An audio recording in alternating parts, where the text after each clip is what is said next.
Space, the final frontier.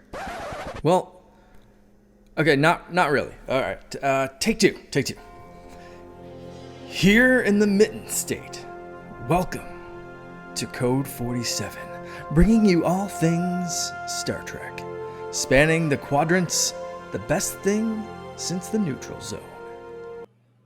My friends, we are back again. It is episode, oh God, I got this wrong on here. Episode 85 of the Code 47 podcast over on the Secret Friends Unite podcasting network. Find our podcasts wherever you find podcasts, but most importantly, if you're over there on Apple or Spotify or what have you, subscribe to our network feed. That's really where it's at, because you do get all four of our programs. You get this great show talking all about Star Trek. You get the co-op mode, all about video games. Holocron Chronicles is all about Star Wars. And then, of course, every single Friday since 2014, you get your original Guide to the Geek Side. That would be the Secret Friends Unite podcast program.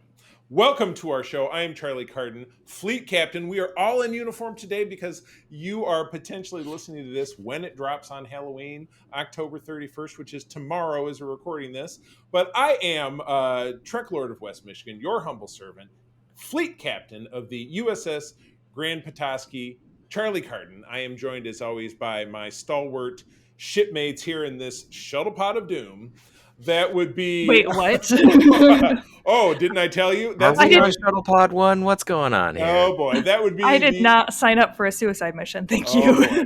Well, you should have read the Ferengi print. Okay, anyway, we've got Katie Quinn on microphone number 1. Katie, how are you? Hello, I am good. I am on a new fancy microphone thanks to the Fleet Captain. Yes. So I am probably sounding a lot smoother and nicer than I ever have before, so thank you. I like it. And wearing that beautiful... Operations Division dress uniform, that would be Lieutenant Junior Grade Peter Stein, our Chief Engineer. How are you, my friend? Better now that my network has not crashed. Isn't that an irony? Because that's what you do for a living. You work on network stuff, and then you get bit by the bug. Oh, my goodness. Well, we have a ton to talk about this week. We have an ending and a beginning. We actually have 3 new shows to talk about. And then Katie and I are going to dig into... Star Trek Voyager, a particular segment of which she has lots of notes. So I may have warned Charlie, and so I guess I should just, warn all of you that I will be going on rants about particular episodes. And if any of you have listened before, you probably know which episode I'm going to go on a rant about. It's not going to be subtle, nor should it be. But that's okay. Let's kick it off. We're getting into the final 2 episodes of Lower Decks for season 3. The first of which I'm going to toss this to, and again, guys, I put a long summary in here. I don't want you to read it. I put it in there for notes because I'm like, what was the name of such and such? Oh, But anyway, Katie, why don't you take on episode 9? Of course. We had a Lower Decks episode 9, Trusted Sources, and this was basically Captain Freeman decides to try to do a swing-by project, or Project Swing-By, where they are initiating kind of a follow-up second contact. It does not go as planned. How about that for a little elevator pitch?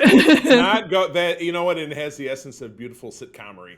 It does not go as planned on this very special episode. Katie, your thought. I'm gonna wind myself up to go last. This one is yours. I really, really liked it. It felt like it stayed very true. Kind of felt like a lot of the ending of season 2, where stakes got a little bit stronger, got a little bit higher. Characters were very much acting the way they did, but you also saw a real culmination of the growth of Mariner in particular, with how she was acting, how she was interacting with the rest of the crew, and how she really felt about Starfleet, and really how she hadn't been trusted in a lot of it, and how a lot of the reasoning she had for not feeling like part of the crew was very, very valid. Right. Yeah, exactly. Oh, the perpetual screw up. So, Peter, how about you? I quite liked this episode. As we all know, I really like when we do callbacks to things that we only see once. It's entertaining to touch it again. So dealing with the crack addicts from one of my least favorite episodes. I was laughing so hard because I was like, oh, wait. I'm like, no, this is the one where Riker went.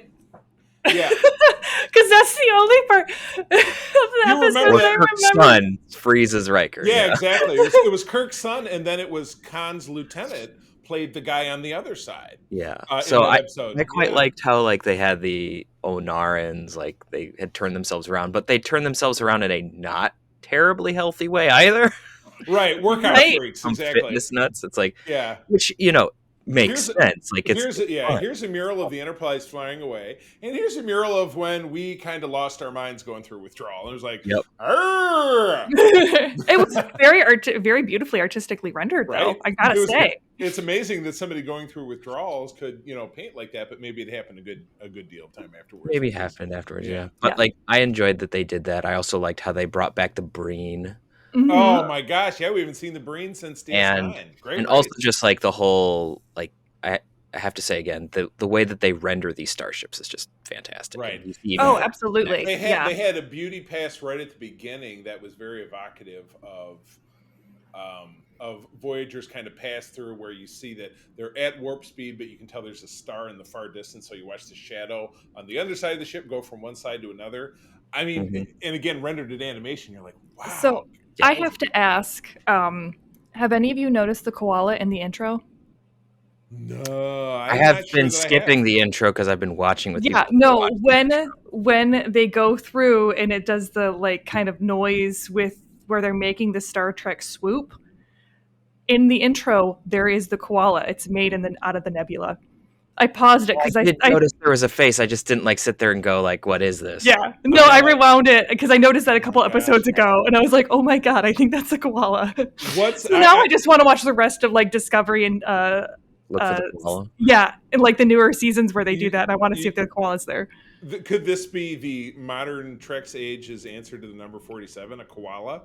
Like possibly a koala and everything. Oh my god! This might have to be a little research project that you kind of circle back with us. So anyway, I love this too. I come to find out that the Admiral Buenamigo, who we come to find out is falls into a certain admiral trend, which I don't want to give away because we kind of find out about it in the next episode.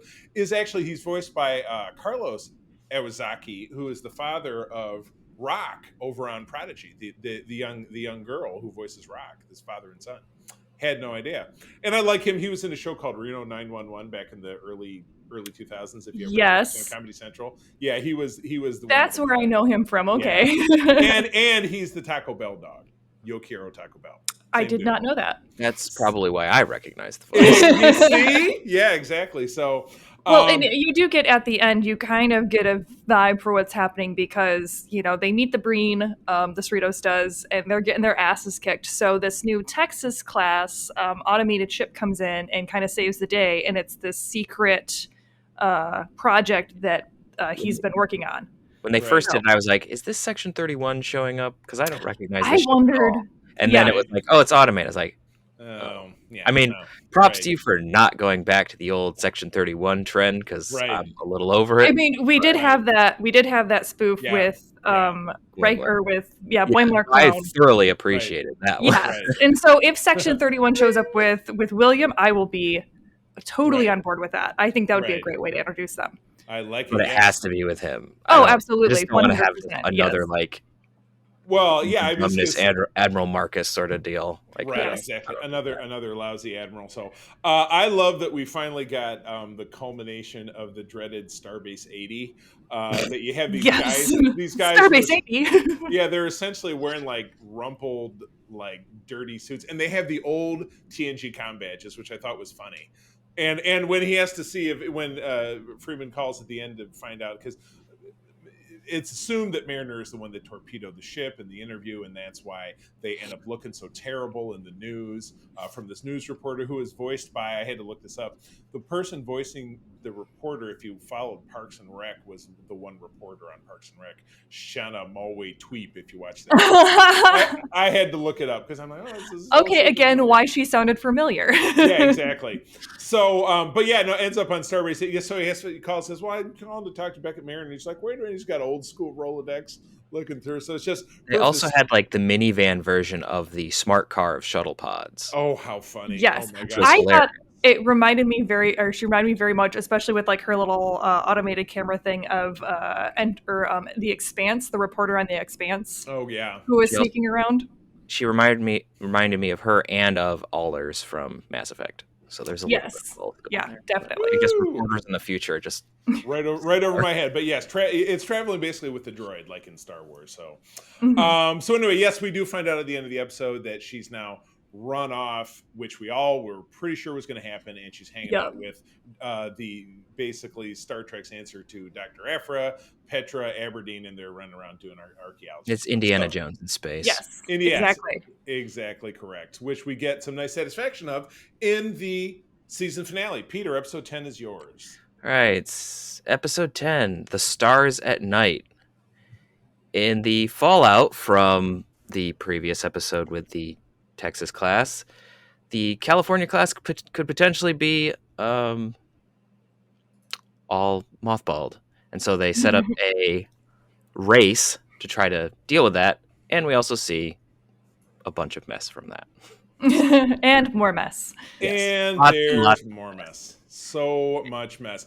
And Mariner has a character arc completion. Exactly. Yes. I will say that this episode, did you guys watch it a second time and watch the Easter egg, which I didn't know was there until one at the end? Yes. It's also something that I was completely expecting when they brought up stuff about what the Texas class is. Right, exactly. But I like when they had the peanut hamper episode and they showed the implant, I was like, okay, there's going to be payoff. Right. You're right. We had two great character arc completions because you finally got to see Rutherford's acceptance of his. Well, it's evil and it's bad tech, but it's so cool. Yeah, but there's so many sub menus I'm still discovering. Yeah, right. Exactly. Oh my goodness. So yeah, we do find out that Buen Amigo is a badmiral. He's a bad dude.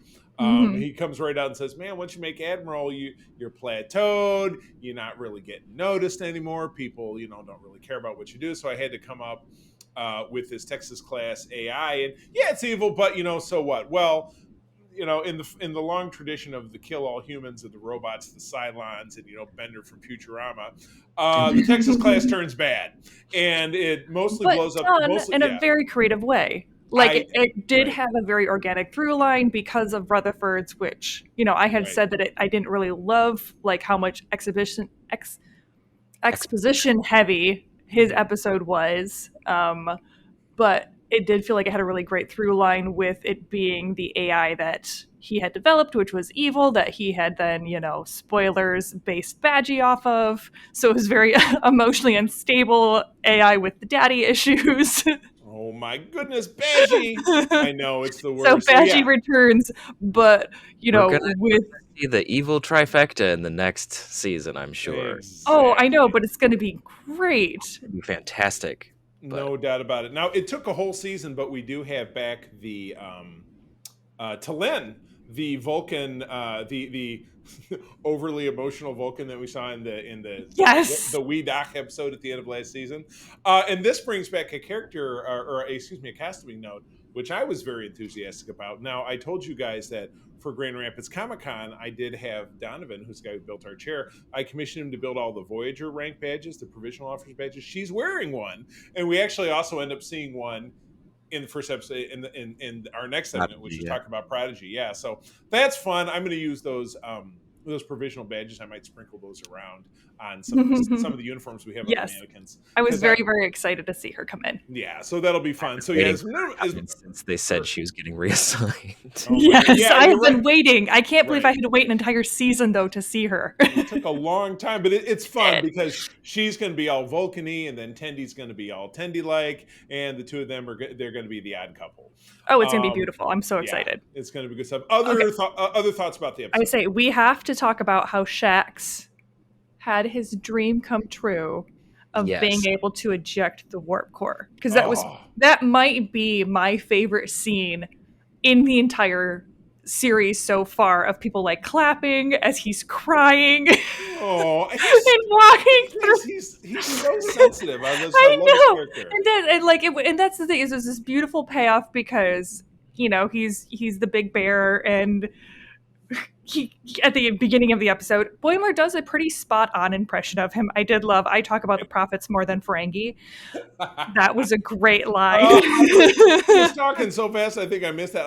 Of course, I notice when he's imitating, probably my favorite character on the show of the senior staff, which is of course Dr. Tana. All the bleeps. Oh my gosh. Yes. It's just I think Boimler's kind of lost it since Mariner left, and of course, in talking about Mariner, we got her doing the temple robbing, which was a clip that we saw back in April when we got the all the first images in the first trailer of the scared little Klingon. Literally Indiana Jones. The first bit of Indiana Jones. It's a Chechapoyan idol from Indiana Jones, of which I have with my cosplay. That's why I decided I'm going to put on tomorrow is my Indiana Jones, because I have a new jacket I've not worn with that cosplay. So looking forward to that. But that was fun. And what I like about Mariner's character arc is that they actually ended it with being like, oh, she's going to be gone for most of half of the rest of the season doing this and that. No, this was like, it was an episode, and then it was a teaser at the end of the prior one. Yep.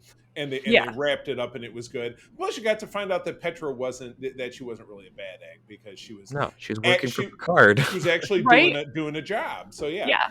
But again, it's funny because Petra says to Mariner at one point, "Oh, it's funny that you think how money works, but then you think that this is an endowment from Picard. What's the endowment?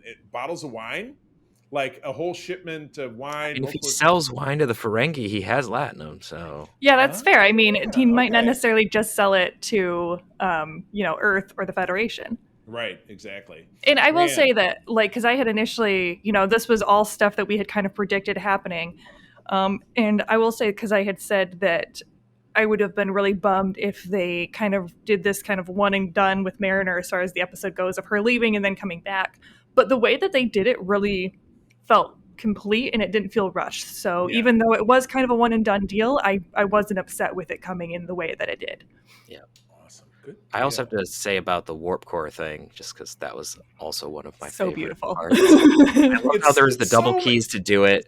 But the one thing that I really, really liked was the fact that we, saw it happen. Yeah. Because we haven't seen a warp core ejection used tactically ever. In Voyager, they did it, but it wasn't tactical. Yeah, no. In Insurrection, they skipped it too. Even though they did it, but it wasn't. But you didn't see it in the same way. You saw it blow up.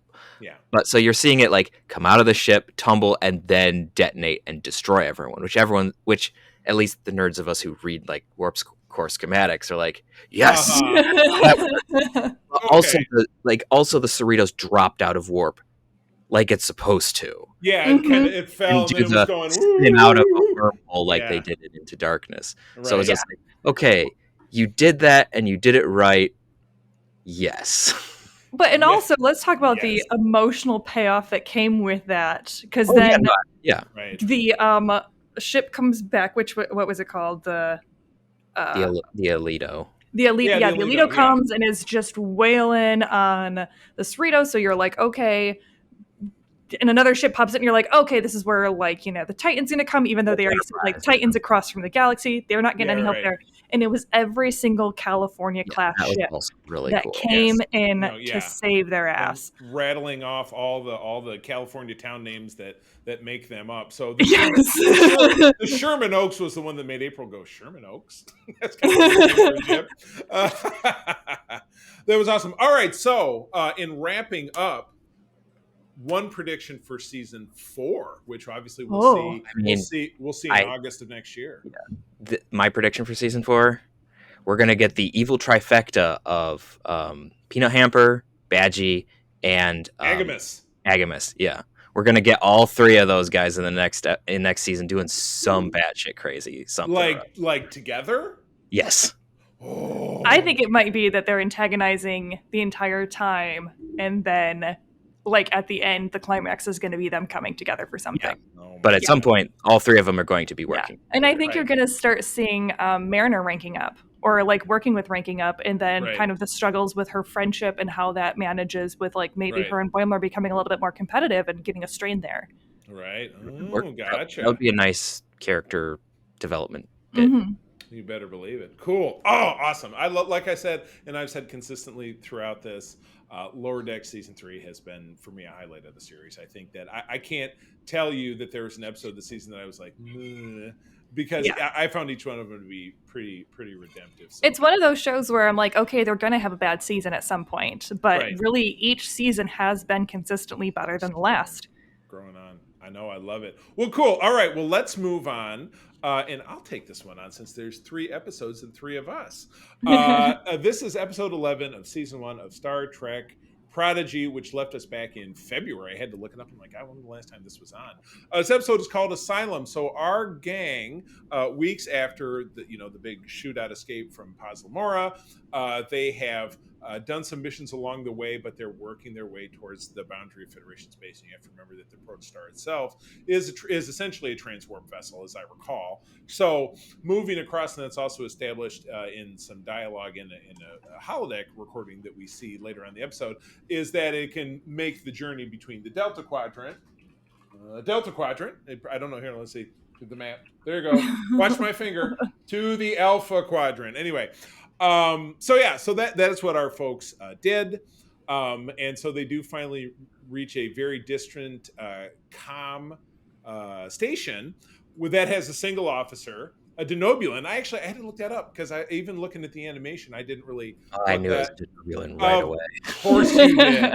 And a Denobulan, Katie, just so you know, because you're not a fan of the show, that was the doctor on Enterprise who was non-Starfleet. He was a Denobulan, Dr. Phlox.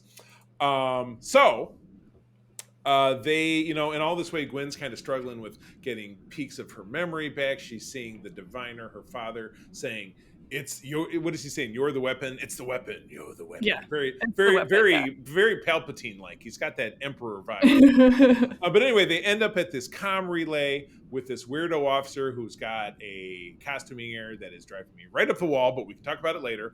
But he is showing off kind of that new uniform. And Peter, that uniform, it's got some shades of what you're wearing, which is the TNG dress uniform, but it's got kind of a flap over that kind of looks like the current Picard uniform. Hey, all I know is that I'm going to buy one. It's kind of a all good things uniform mixed with this one.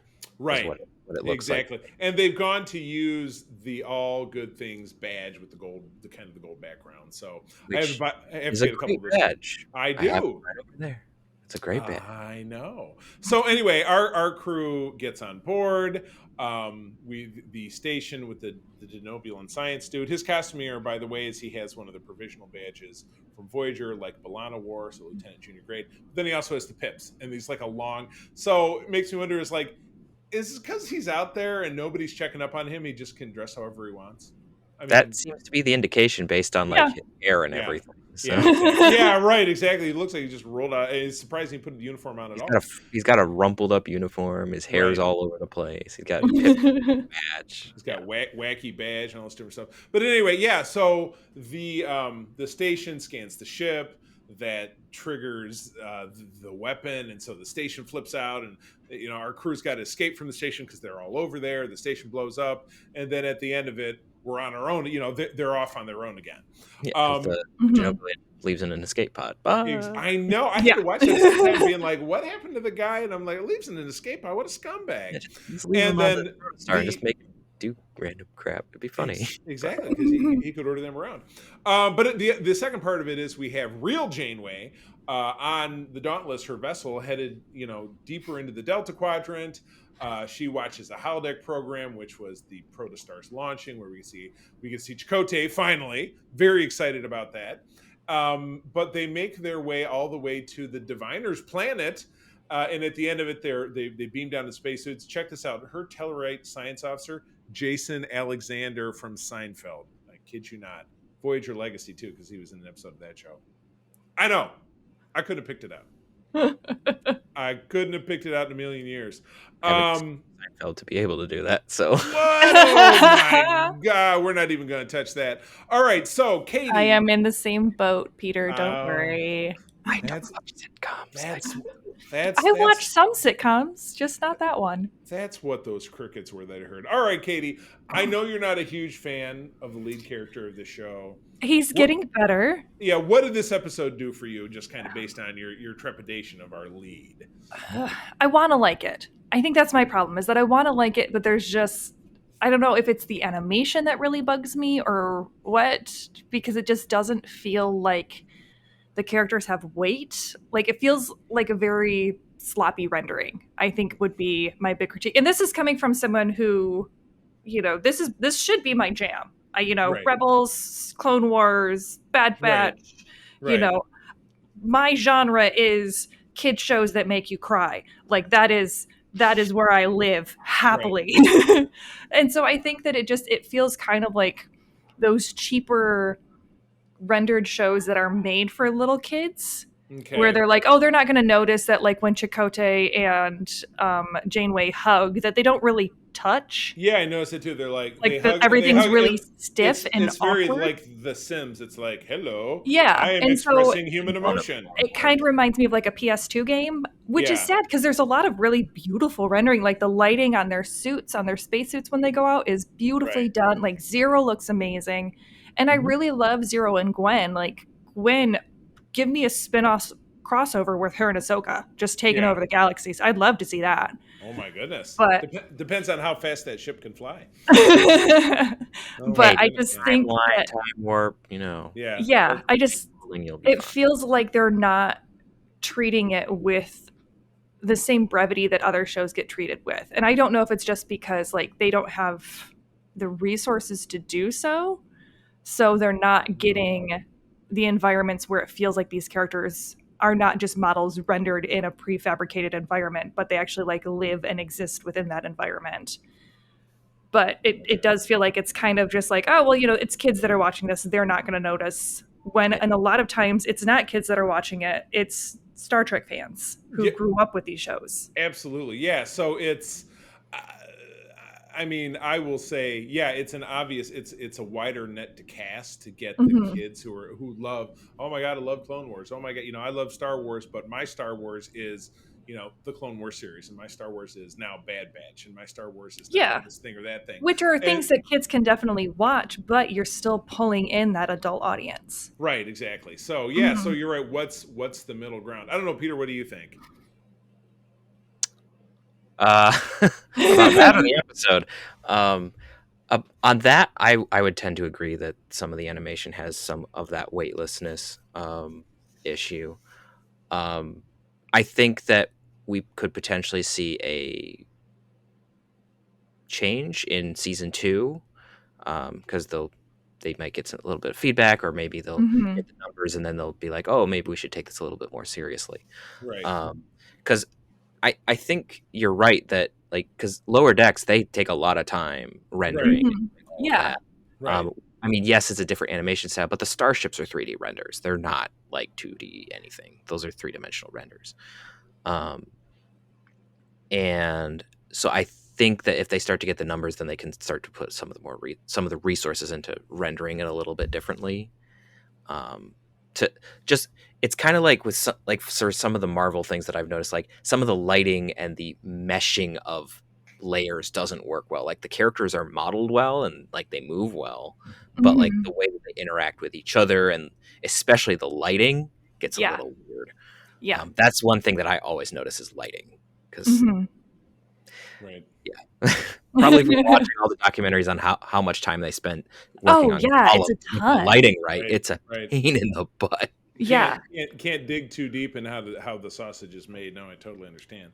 Yeah. All right, so the episode overall, I generally liked it. Yeah, I did too, and I was really excited to see, like, where they were going, where they were zeroing in. No pun intended on Zero and Gwen. Got it. So I am hoping, like, I genuinely am hoping that the animation gets better, because it was kind of just distracting. And again, I don't know if it's because I have a background in art and, like, rendering and animation and that kind of stuff, so it's, like, a little more finicky with it, but I definitely feel like it's going in the right direction as far as developing the characters. Gotcha. Did anyone like the Prometheus Medbay? Prometheus, the Ridley Scott film, because that's what that Medbay looked like that they stuck Gwen in. Oh, I have not. I did not realize that. I don't know. I haven't seen that movie since it came out, so you got me there. Well, It. All right. Well, it's there. Yeah, I noticed the koala. You noticed the cool med bay. Yeah, exactly. I noticed Easter egg crossovers between all all sorts of stuff. Like they had a Cerritos MSD online, and I found the Stargate. So oh my gosh. That is wild. Well, that concludes. I guess I didn't have a lot to say. I'm glad it's back. I'm excited to see Janeway again. I'm excited to see Chakotay again.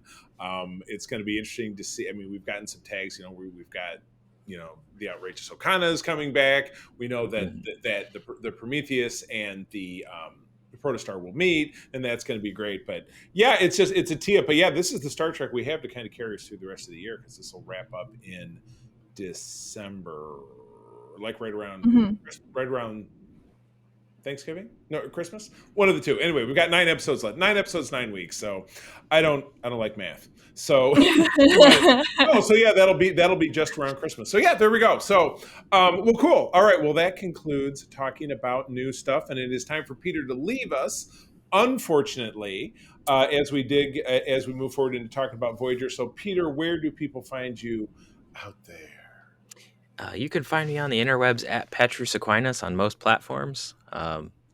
You can also find me here on 47, and you can find me on Roll and Review or over at ELH on YouTube, where I am in a role-playing game, Star Trek. I play a Xindi captain. Well, look at him branching out and talking a little bit more about his stuff this week. I like it. Good deal. All right. Well, Peter, thank you very much. We will catch you for the next episode. We're going to take a brief pause from station identification, which I always say, but I don't, because all I do is edit the 2 segments together. But just hold your breath, and we'll be right back.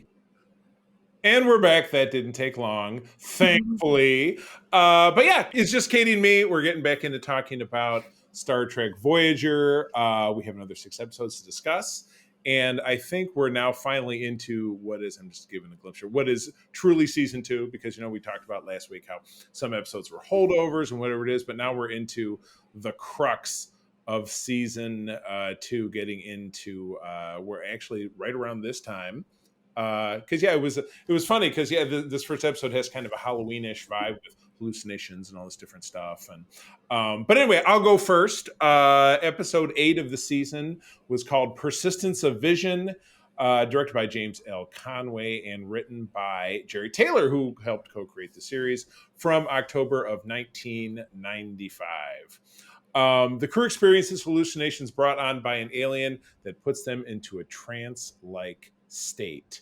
So I remember, and you'll have no recollection of this, Katie, but because this was a network show and it was owned by Viacom, which also owns MTV, back in my day when MTV played videos. Hey, I remember MTV and when it played videos. I wasn't allowed to watch it, but I remember it. Oh, okay. Well, that's step one of it.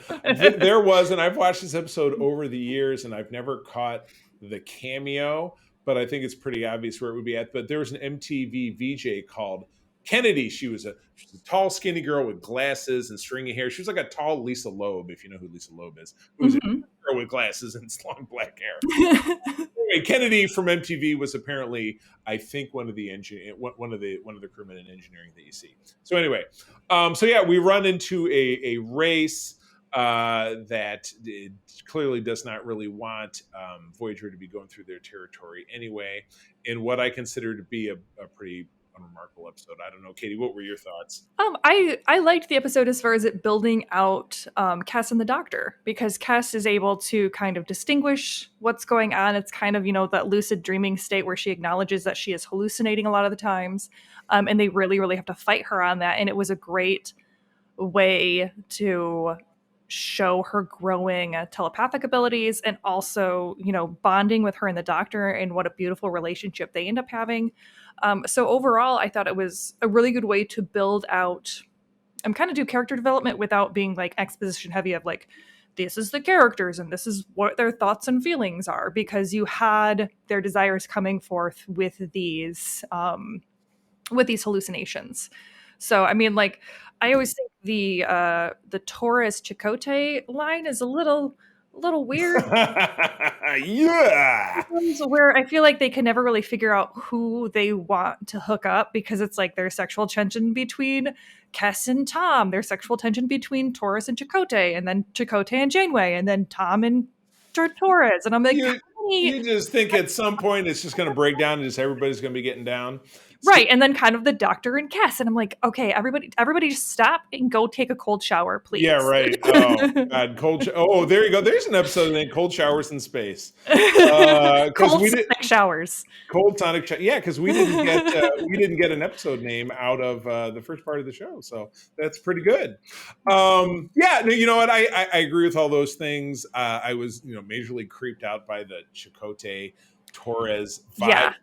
Because their relationship becomes much more father-daughter as the series goes on. Because even in the later season episode, when all of our crew, they're actually when they're the duplicates, they get duplicated on the demon plane, then they fly off. In that alternate ship, Paris and Torres get married earlier on, and Chakotay gives her away. So I'm like, well, I'm glad. Hopefully, they both have put it out of her mind that she really wants to bone him. So that's good. And that's kind of like I've gone forward because I've wanted to watch more episodes, but I have to watch these so close to when we record, so I don't forget them. I do a lot because a lot.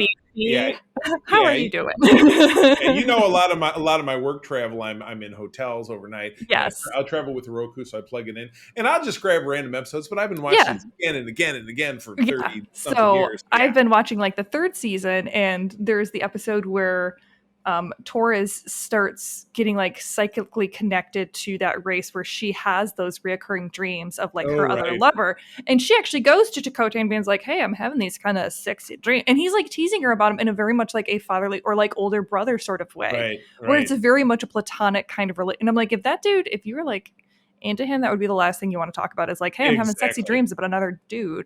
So I want to talk to you about it. It felt very weird to me, like that part. Yeah, so maybe that's what kind of squishes the episode for me.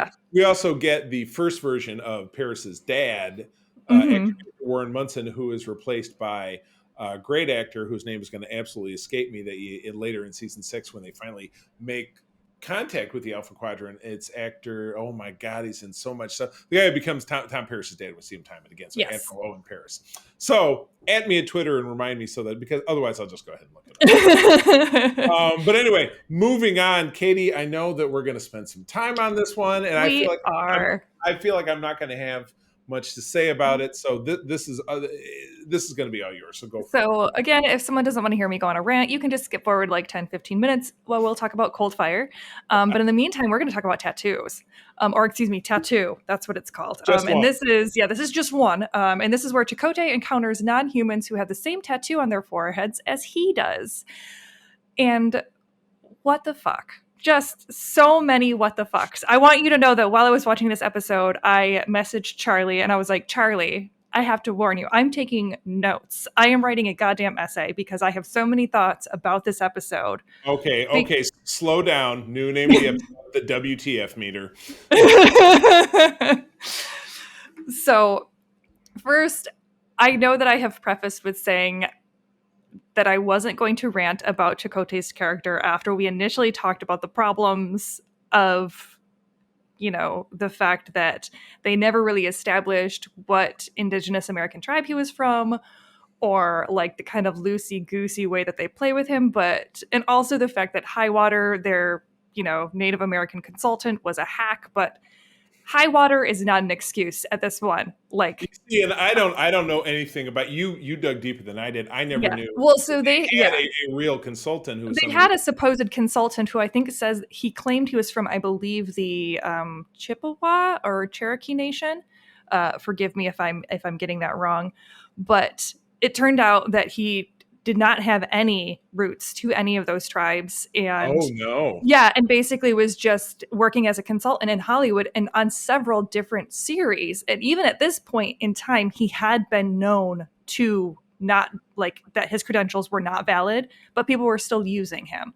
So he was lucky that it was not in the age of the internet where that information could have been put out further. But so now the actor who plays Chakotay, Robert Beltran.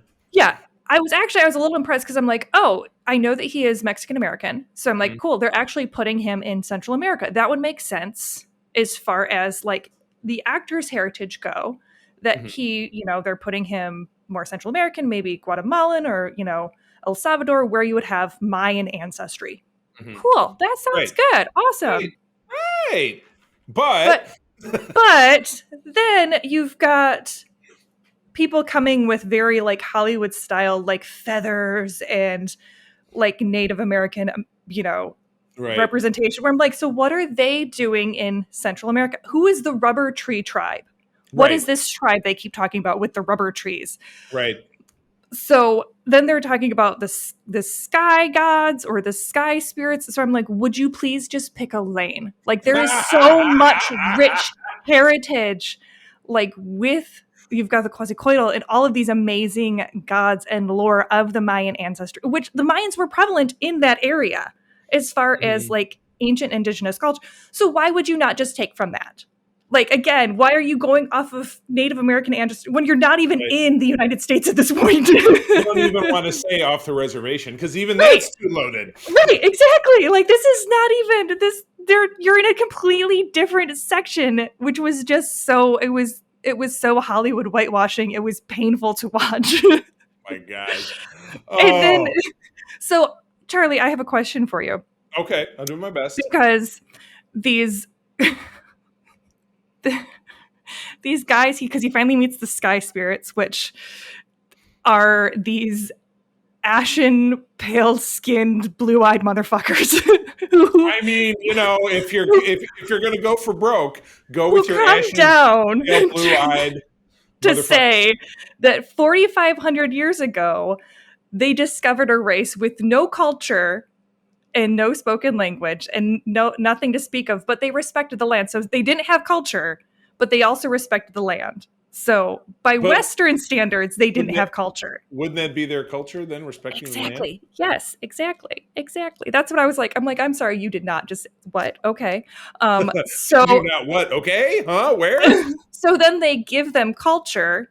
So I'm curious, 4,500 years ago, from that time point, because this is Star Trek time, wouldn't that put them in like the mid 1600s? Yeah, this is set in 2372. So dial it back to 1972, less another 500 years. Did I do that math right? 4,000. So wouldn't it be, and so another 500 years backwards? So yeah, 1600s. Yeah, it'd be like the mid 1600s that they're saying that they discovered this race. It's Plymouth Rock, you know. Yeah. So, it's bad math. It is bad Star Trek math. Because even at that point, they're saying if they were going off of 1994 standards, you're still looking at like 2000 BC. Which would be Egyptians, you know, Mayan culture, like those cultures. The Mayans had formed agriculture at that point. Yeah, well, the Mayan culture they had roads and I remember from Indiana Jones and the Crystal Skull, they had roads and aqueducts and technology. There was tons of stuff there. And they're showing them at this like pre-Inuit culture that they're interacting with. I mean, that's exactly what they showed. They showed, you know, guy in the so snow. At this point, you're saying that they found this race. That this race then had time to go down and settle in Central America. It's not a short trip if they which is not a short trip. All in Alaska, the Siberian bridge, the land bridge or whatever. This was, you know, aliens built the pyramids because brown people wouldn't have been competent to do it. Type of level of just ignorance, to my point. Okay. And it's interesting. I listen to a great show, and these guys are guys who I interact with on social media. Norman Lau and John Champion do a great show called Mission Log on the Roddenberry Podcast Network. And I probably have mentioned this before. They break down episodes just like this one, where they will do a short synopsis, and then they'll spend the rest of the show. And it's about an hour, like our show is. They'll spend the rest of the show addressing how it holds up in modern lore. And they did this episode just a few weeks ago. Katie, I would encourage you to go back. I definitely want to watch that or listen to that. Listen to that segment. It's probably from like maybe a month ago. So I would definitely go check it out because they they didn't ramble in quite the fashion that you did, but you'll like how these guys represent. So, all right. Any further thoughts? If you were to, is this your like, if you were going to do it 0 to 10, this would be like a negative 47 on. This is sitting on season 2, episode 1 of TNG territory for me. Oh, this is the child. Yes, Troy and her baby. Okay. That is where this episode is. Just because they should have known better in 1995 or 1995, they should have known better. Right, to actually do some math. So basically, Sky Spirit aliens don't do math. That is the big takeaway. Yes. Oh my God. All right. Well, yeah, you know what? I don't have anything else to contribute because how do you even follow that up? This was obviously a character building attempt on Chakotay's part, but everything else around it really is a And from my understanding, the episode kind of got passed around quite a few times. Like as I was reading into it to try to figure out like who wrote it and why they wrote it, it seemed like it was one of these like throw at the wall a few different times to see if it stuck. And so it seems like it just got kind of muddled in the meantime. And it's just really sad. The same methodology they held on to for Picard season 2, throwing shit. Yeah. And from my understanding, Chakotay was created with the same kind of idea of Uhura, where Uhura became a great representation and a great pillar for the Black American community. Right. And they were like, cool, we'll create this character who can have that same kind of effect for the indigenous community. And the problem is that they just kind of created a character and a stereotype rather than digging in and allowing the character to breathe like they did with Uhura. Right, exactly. Well, feels like a good time to move on. Yes, I am done. All right, welcome back, everybody who decided to skip the first 10 minutes. I would bother to research it and put time codes in it, but that was too good. I think everybody should hear it. Episode 10 of the season is called Cold Fire. Came out on November 13 in 1995, directed by Cliff Bold, stalwart to the series. Story by Anthony Williams and teleplay by Brandon Braga, who again is a real bulwark in Star Trek writing. And Ocampa helps Kes with her mental abilities as the crew encounter a being who appears to be the caretaker's female counterpart. I'm wondering if there's some male-female stereotypes that might be thrown into this. Caretaker, reasonable and well-balanced. The female caretaker, better not. I'm not even. You know what? I'm not even gonna. I don't want to. What you mean when she shows up as an unstable child, and that's how she chooses to represent herself? Temper tantrum. Yeah, what all the racist old white men say. This is why we can't have a woman president. Oh my God. This episode actually guest starred Gary Graham, who was in the television version of the movie Alien Nation in the early 1990s, which I liked very much. But he was also Ambassador Saval on Enterprise, who is a regular recurring character and actor I like very much. He was the Ocampa from this Ocampa space station, who you get a bad vibe from him, I think, right from the jump. He's kind of an arrogant dickwad. You don't really like him. I feel kind of bad for the actor because I feel like every time I've seen him anything, he just kind of gives a skeevy vibe, and I don't know if that's just who he is as a person, but I feel kind of bad. Yeah, because at least with Soval, he gets a redemption arc because he comes on the show and like all the Vulcans in the show, he's really arrogant and like, oh, humanity doesn't have the and by the end you get he kind of comes around and he's the one who takes down the Vulcan High Command, in season 4, and because they're corrupt, and so you're right. But in this, he's a total one-note bad guy. He doesn't really care about Kes, but he is trying to kind of seduce her away from Voyager. But he's also like he's 14, she's 3. Right, not even. She's 2. Oh yeah, at this point she's 2.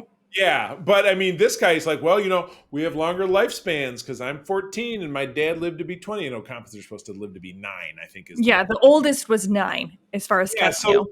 This is essentially the high school, science teacher trying to seduce the, 16-year-old high school junior who's like, and not to her part because she tends to keep her head about her shoulders. And eventually she susses it out. But yeah, they go for a real horror movie vibe closer to the end here. And it's kind of, nobody gets killed either. So it's not like she comes on and she's, because they're obviously real careful about killing people off because it just is going to, reduce the staff on the ship. So it's not like they're. Suspiria shows up, takes the form of a creepy little girl from a horror movie. I think she she like takes Torres and a couple of other people, and she gives Torres and is it Tuvok or somebody else? Tuvok, yeah, it's Torres and Tuvok are up, they're like suspended from the ceiling. Yeah, she's got a bloody nose, so she's dripping blood. You're like, ooh, but it's not scary, and it's just. And you're right. The trope of the scary little girl. It's like it's every bad horror movie you can think of, right? And yeah, it's just poor. Yeah, and she speaks with the scary voice of the evil nun or whatever. Right. Well, like this old crone voice. And she's like, "Oh, you!"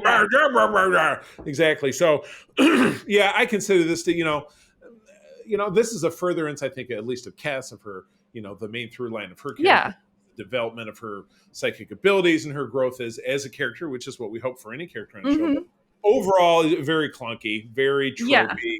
Yeah, and I did enjoy like the Ocampa and Cass angle. I thought that was really, really great. The representation of the caretaker was a little bit sloppy, and I would have liked to see more with that. But again, and I've been very vocal. Cass is my favorite character on the crew so far. And so I really like seeing her develop. And again, the way that they are able to manage keeping her innocence and optimism while also not negating her strength and intelligence as a person is really, really great. And I feel like that played through on this episode. Totally. Yeah, no, I like that part of it, but yeah, overall, the rest of it just really didn't shake out. And yeah, it was kind of the monster in the closet, and then at the end of it, you got the horror movie ending. Yeah. So to speak. So, all right. So moving on, we have it's Kazon episode. Yay! It's the Klingons that don't wash their hair. The Kazon. And you can never understand why. I mean, the whole premise of the episode is just kind of wonky. But anyway, this one's yours. Go ahead. All right. Kazon Nystrom board Voyager and steal a transport module in an attempt to unite the Kazon sex, and it's called Maneuver. It was written by David Levinson and directed by Kenneth Biller, and aired November 20th, 1995. Yes, and both those guys are pretty stalwarts of the series, so it's set up to be something great, but if it's something great, that's kind of up to you if you really like it. Yeah, and I mean, I thought this episode was fun in a way because it does bring Seska back, where you start to see like Seska as a power to be reckoned with. She's incredibly strategic military mind. I mean, she is Cardassian, so that is to be kind of expected. Those guys are, strategical fascists. Obviously, they know how to fight, but she does have this weird obsession with Chakotay, which is kind of bordering on crazy ex-girlfriend territory. He's a vegetarian, but she would have boiled his bunny otherwise, Yeah. Exactly. But I do like seeing, I guess, again, it is one of those things that I like about Voyager, where they don't just stick with, everything being about the captain, where you have it where this is a story that is about Chakotay and about his past and dealing with his Maquis heritage, or his Maquis past, and then also the strife that brings with Janeway. So it really is a great way for them to, again, build character bonding with those two characters. And it's one of the things I've noticed where even though like they try to have kind of some through lines with the story, and as the character develops, more than kind of the monster of the week type of stuff that you see with the other shows in Star Trek. And even when they're really clunky, like especially later in the series, they'll just be like, oh yeah, now it's 10 months later and never mind. And you're like, wait, but what just like there were like two people floating in space. What the hell just happened? Why did you leave? They do a really great job of developing the characters and sticking with that kind of development as they go forward. Yeah. The Kazon in general, a couple of things in this episode that I always find the Kazon weird because I'm like, they, have space technology. I think I mentioned before. They have all the stuff necessary for normal space travel that you see in Star Trek. They've got ships with warp speed. They've got, directed energy weapons. They have crab plating and air recyclers and all this different stuff, but they can't figure out transporters and replicators. Well, I think because we're not talking about it this week, but I think in our next session, we're talking about the one where they kind of go into the backstory of the Kazon and why that is. Yeah. It kind of gets answered. Yeah, the Trabe and yeah, you're right, because all their stuff is reclaimed technology. But the other thing, and this was pointed out, and again, I'll reference Mission Log. We need to just get those guys on our show. Apparently, I have approached them, and they have not really responded. But I like their stuff. How and why is Seska able to restore her Cardassian appearance with no medical technology? Answer me that one. I would imagine that she had the medical technology with her, but it seems like that would no, when she escaped Voyager, she was in a hospital gown. So what did she have with? Well, did she trade things? Did she steal things and trade things off? Or was it something where she just was? I mean, because I know that they've done like surgery altering stuff. Maybe it was something where it's like chemicals. So when she stopped taking the chemicals, it like reverted her back. Cardassian hormone therapy.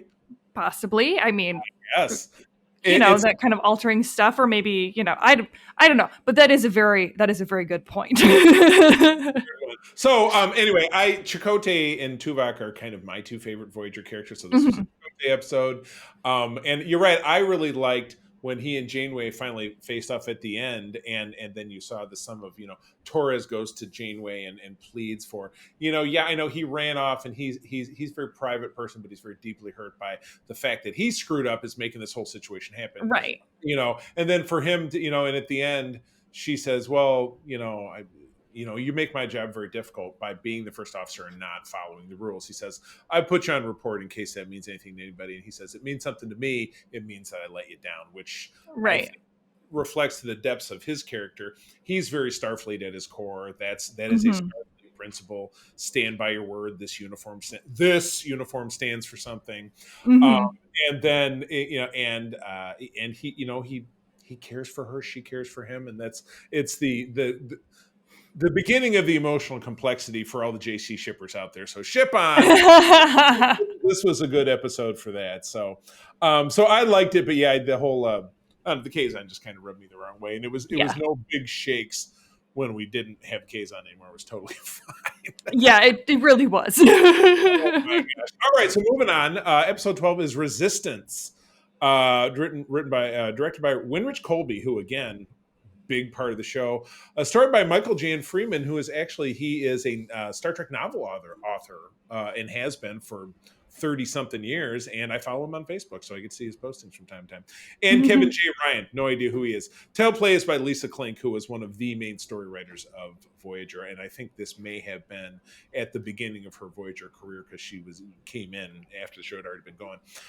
From November of 1995, a mission to acquire tellurium, which is a fuel line, or it's something. It's one of the many MacGuffins. One of the many tech MacGuffins that makes the engine run. Goes wrong, shocker, causing Tuvok and B'Elanna to be captured and believed to be with the Resistance on this planet. I believe the race is the Mokra. And then for Janeway to be cared for by this kind of crazy old dude who's played by Broadway superstar Joel Grey. I don't know if you have any familiarity with him. I do not, but he does a fantastic job with his character. And it's funny because I remember watching this episode when it was first on, and who was my roommate at the time? Todd Oxtra. What does Todd Oxtra like to do? Make fun of everything. So all he did the entire time we watched this was making fun of Joel Grey, because he knew who Joel Grey was. I had no idea, but I think Joel Grey was in Cabaret with Liza. I think that was his big early claim to fame, but I'm not. He is best known for portraying the Master of Ceremonies in the musical Cabaret on Broadway. There you go. Exactly. So he is funny because, again, here's the third reference, guys. You're going to start paying me on Mission Log. They just did this one, and they mentioned that at age 90, he's still acting, which is awesome. So, or at least he's still alive. He's got a Patrick Stewart level of acting chops there. His wife or his partner kicking him out of the house and say, "Go do something, quit bugging me." So yeah, cool episode. I will admit that I don't think I'd watch this one. Well, again, I probably told you that in the time that April and I have been together, which is almost a decade, we managed to get through all of the televised Star Treks. And as I mentioned on a previous episode, the one thing we didn't watch was Star Trek V, which she watched for the first time just a couple of weeks ago. So I know we watched this one within the last, decade, but I don't think it's one that I've seen more than a couple of times. And again, I'm like, I've watched all these episodes all this different times. This whole season 2 of Voyager, I think, is one that I've not really dug into. So I was not really familiar with kind of what happened or just really how great Joel Grey's portrayal was. But you're right, you nailed it on the head. He's a force to be reckoned with. And so go ahead.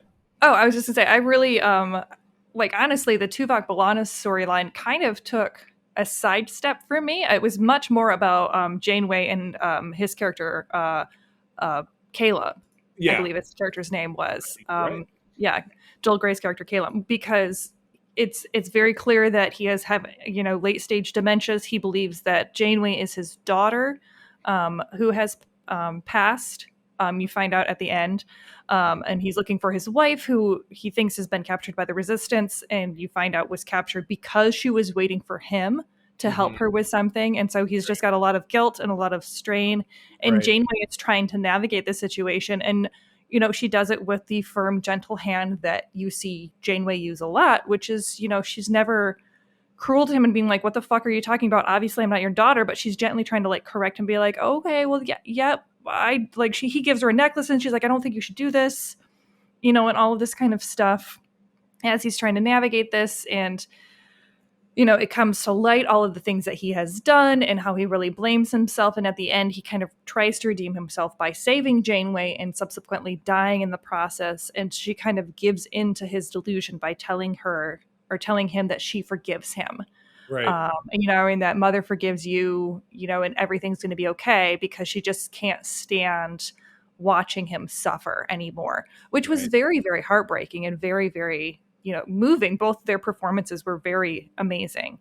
And, I do think that Tuvok and B'Elanna, they had some great moments of, again, character growth. They're taking these moments to really build on the relationships and form a fully dynamic cast, which is really, really great, because you'll be like, okay, well, who hasn't been paired up yet? Who hasn't had their moments to really bond and grow together and gain some empathy between each other? And they're like, oh, Tuvok and B'Elanna, let's have them get captured.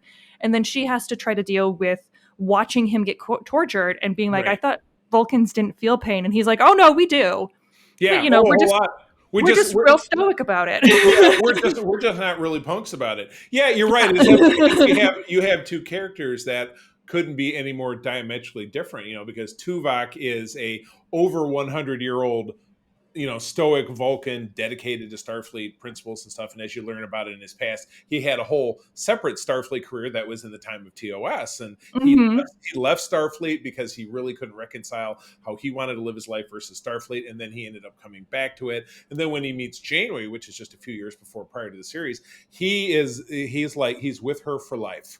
And he's Starfleet. And then you got Wookiee life debts for everyone. Yeah, you're absolutely right. He is the Chewbacca to Janeway's Han Solo. I never really thought about it that way, but you kind of really locked it in, as opposed to B'Elanna, who she's a misunderstood kid. She's got daddy issues. She never really landed anywhere, so she joined the Maquis just because it's hate, and then she ends up in the situation that she's fighting, but Janeway takes her in and moms her and brings her. Well, and she did try Starfleet, but it was very much kind of a Mariner situation to the extreme of like, no, I am, she both rejects but also embraces her Klingon, where she'll use it as an excuse if something doesn't go right, but she also hates it. Right, exactly. So yeah, two so diametrically different characters finding a way to share this moment. You're right. That gives me that's a good perspective that I wouldn't necessarily have thought of in that way. So.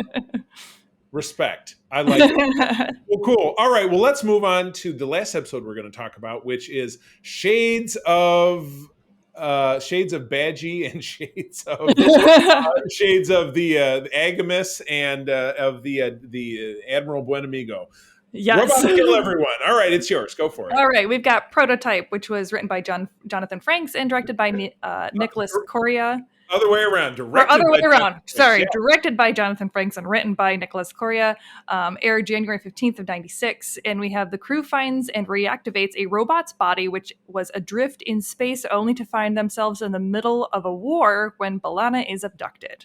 Oh, she's such a dum-dum. This whole one was her fault. Yeah, but it was cool. This is one, I swear it's the last time I'm going to mention Mission Log. They just did it. And it's really fun. I mean, I think you're 5 for 5 at this point. So. Oh my God, I know. I really got to dial it back, getting all this free press. But it's a great one. You've got, the perspective of just bouncing along in space, and then here comes Voyager. Then you see the transporter effect, and you're still seeing it from the perspective of we don't know what. Because it's got the little blip blaps going by, and everything's black and white. And Lana's talking, and Tuvok's over her shoulder. Jane was with you, and she's, she could see she's working, and then he turns in a mirror. You can see that he is what I think is the most low budget robot I feel like I've ever seen. Absolutely. My favorite part is when it moves, and you can very clearly see that it's just a rubber mask. Oh my God, it's so bad.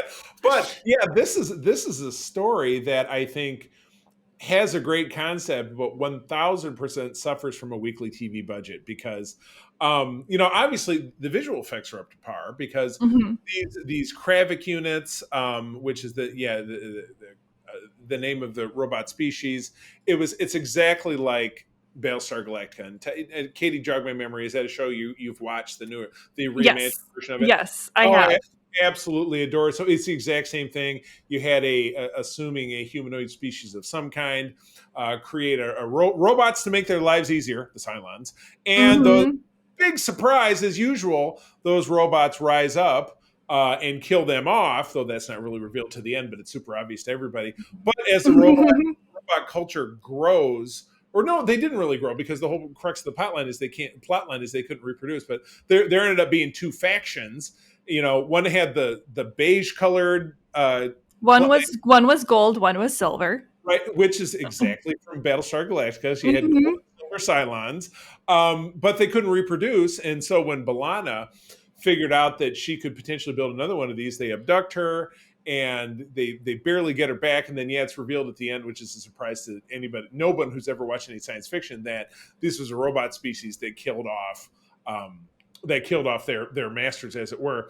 Are we bummed out that we never saw these guys again? I liked the concept, but it was just so poorly, just the way the suits, because they're wearing it was not well done, like rubbery heads, and I think it was a good idea.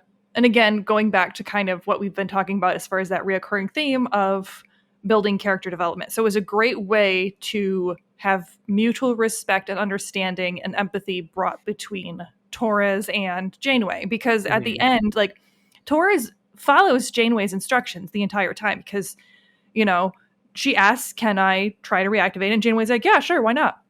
She does. And then the guy's like, hey, you're a builder. I need you to help me build more prototypes. She comes to Janeway and says, hey, he wants me to help. And Janeway and her have a very philosophical discussion about if this is okay, does this follow Prime Directive? What's going on?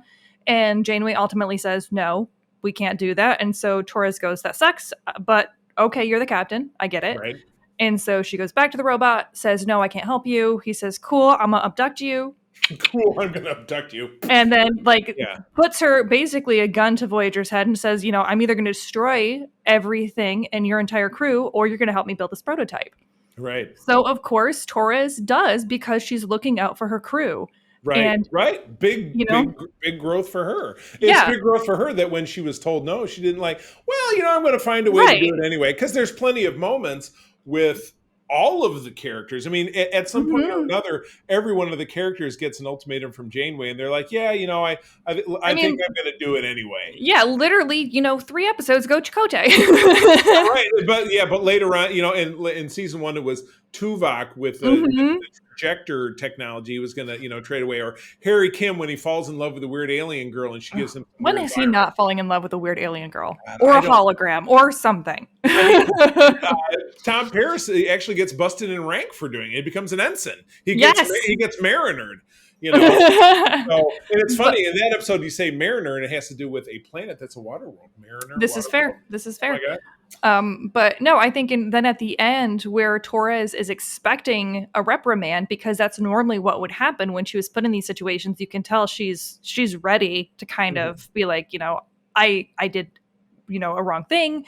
I made a mistake, and Janeway supports her and, does again that kind of loving mom firm thing of really validating her and saying, hey, you were looking out for this crew. You did what you had to do, and I respect you for that, and I admire you, and you're an incredible technician, you're an incredible engineer, and that's why I put you here. And I would have done the exact same thing in your shoes. And it was really, really validating for Torres. And again, great character growth for the both of them to build that relationship together. So even though like we didn't see them again and the like costuming was really, really bad, and it just, I don't know if there would have really been a great way for them to continue the story. It was a really good story to use to build those characters.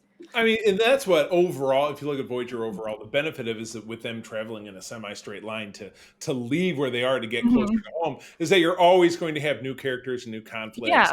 You know, and nothing ever, it doesn't ever really make, or it's never really out of place for them to just randomly fall upon something because they're like, well, obviously, because they're in a new part of space now. Right. And then we get to leave behind, you know, the Kazon or the Vidian, whatever, and that's all well and good. Well, cool. All right. Well, my goodness, this is, I'm looking at the time, this is the longest episode we've done so far. So I'm pretty excited about that because we got into some real meat. I'm finding I'm having a much bigger appreciation for Voyager than I think I ever did, even though I've always enjoyed the series. I think having your perspective on the nuances between the characters has been beneficial to me. So well, thank you.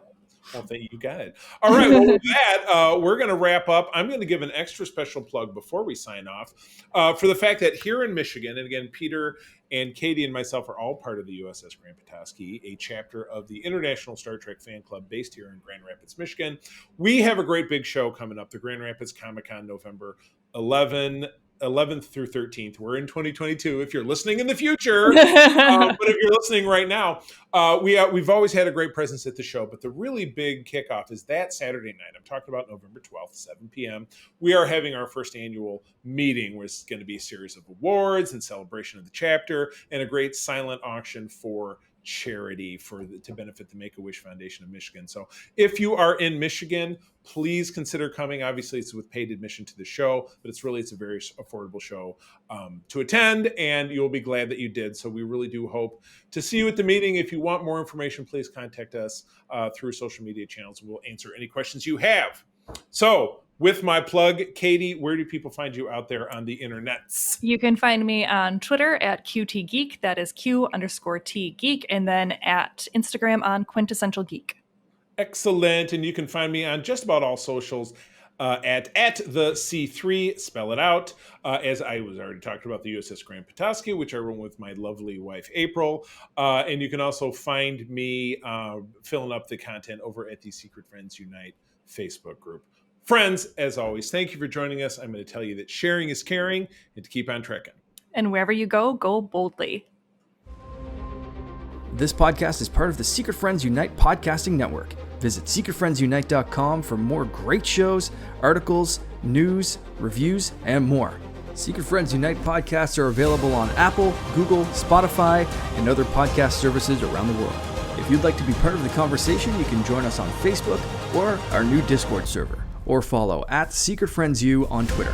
Please subscribe to Secret Friends Unite on YouTube and visit our merch store at tpublic.com. Just search Secret Friends Unite. Thanks for listening.